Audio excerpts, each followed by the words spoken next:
Good morning guys. तो day one रे आपण देखि परछंती मुझे भाविली आक्वारियम टी खाली अच्छी तो ताको टिके डेकोरेट करवा।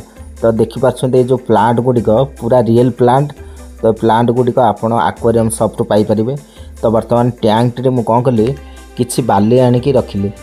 आपण देखि परछंती डे वन रे जेहेतु टिके पानी गोलिया अच्छी क्लियर आसुनी तो आपण को डे 10 पर्यंत देखिबे। तो यहाँ हूँ आक्वारियम सेटअप।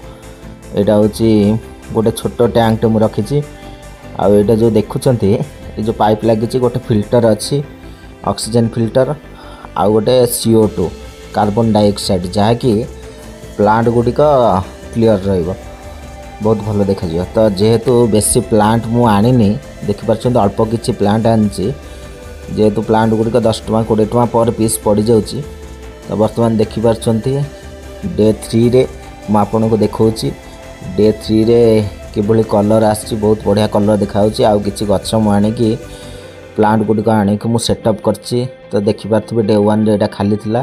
तो गोटे फिश जहाँ गछ तले टिके लुचिकी रोच मु प्राय मार्क करछि 3-4 दिन हम ये फिशटी ए पत्र तले लुचिकी रोचे। तो कौन है देखा ताकू भल लगुच छाई तले रही। तो बर्तमान आपन को डे 10 पर्यंत मु देखी। तो देखिपार गछ गुड़िक चेर लगिनी।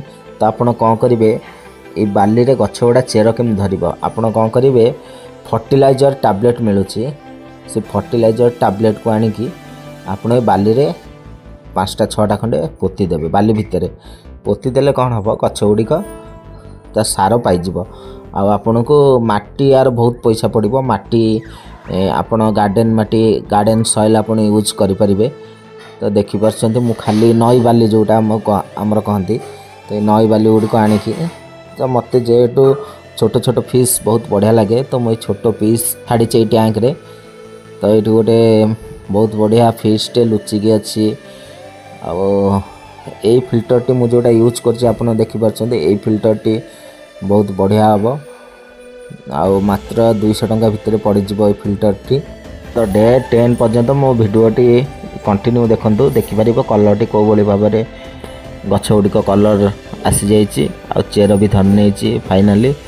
तो वीडियो टी लाइक सब्सक्राइब करेंगे जदि भल लगे।